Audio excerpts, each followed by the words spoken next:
1600 साल पहले एक पल्लव राजकुमार थे। 9 साल उसने इंतजार किया। उसने अपनी ही बाईं भुजा काट दी। वहां से ये आया जो अब प्रसिद्ध है, एक हाथ से नमस्ते। आज भी वो स्कूल बना हुआ है।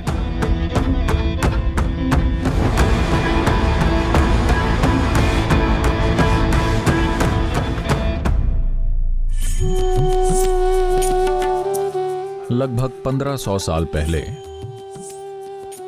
एक पल्लव राजकुमार थे जो एक भिक्षु बन गए। वो जो कर रहे हैं उसमें पूरी तरह डूबे हुए हैं। अपने गुरु की इच्छा अनुसार जिन्होंने उनसे कहा कि उत्तर दिशा में जाओ और इसका प्रचार करो, तो वो उत्तर की ओर चले गए। बढ़ते बढ़ते वो चीन तक चले गए।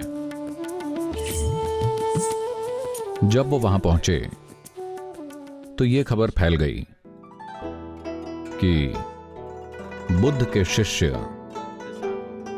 या ऐसे कोई जो इस मार्ग में गहरे डूबे हुए हैं इस तरफ आ रहे हैं। तो वहां के शासक वू, जिनकी ये जीवन भर की चाह थी,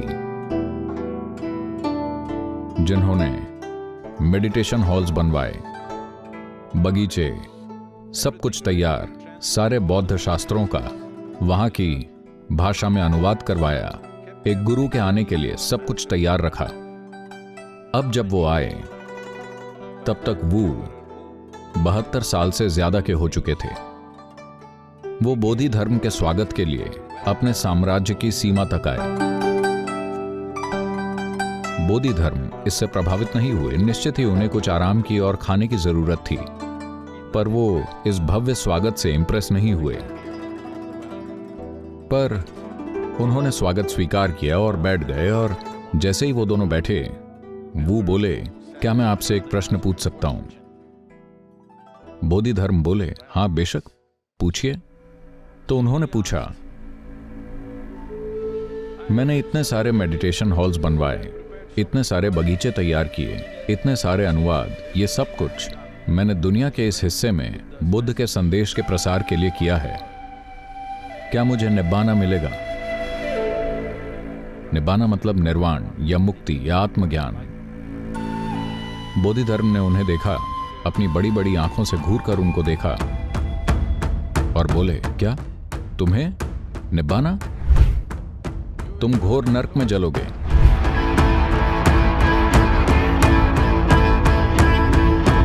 किसी ने अभी अभी आपका स्वागत किया, आपको सब कुछ दिया, खाना दिया, और अब वो ऐसा बोल रहे हैं। वो कह रहे हैं तुम्हारे लिए कोई चांस नहीं है, क्योंकि सच तो ये है कि तुम ये सब चीजें कर रहे हो और फिर इसका हिसाब किताब रख रहे हो कि तुमने अपनी जिंदगी में कितनी चीजें की हैं।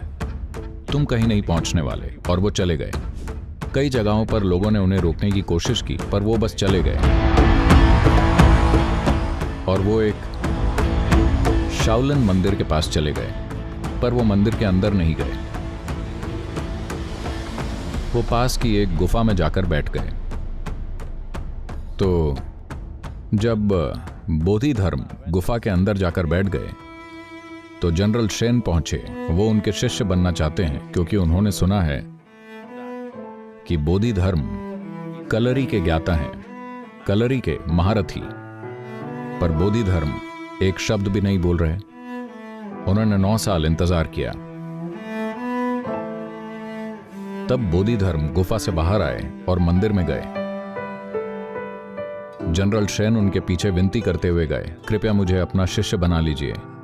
बोधि धर्म बोले, ये तभी होगा जब ये बर्फ लाल हो जाएगी। तो जनरल शेन ने शौर्य और बलिदान की भावना में उन्होंने अपनी ही बाईं भुजा काट दी और अपनी बाह को चारों ओर लहराया, और उनका खून चारों तरफ की बर्फ पर गिरा और उसमें जम गया। बोधि धर्म ने यह देखा और अब वो उसे और दूर नहीं रख सके। उन्होंने उसे अपना शिष्य बना लिया। तो कलरी में निपुण जनरल शेन, जो अपने आप में एक गुरु बने, और वहां से आया जो अब प्रसिद्ध है, एक हाथ से नमस्ते। आज भी इसे किया जाता है। ये जनरल श्रेन से आया, जिनका एक ही हाथ था। वो अपना नमस्ते ऐसे करते थे।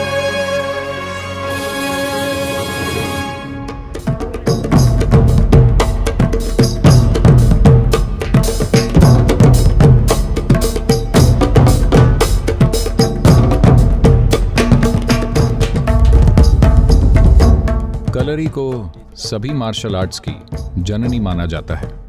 कलरी को अगस्त्य मुनि ने बनाया एक कला के रूप में, ताकि योगी और साधक जंगली जानवरों से अपनी रक्षा कर सकें।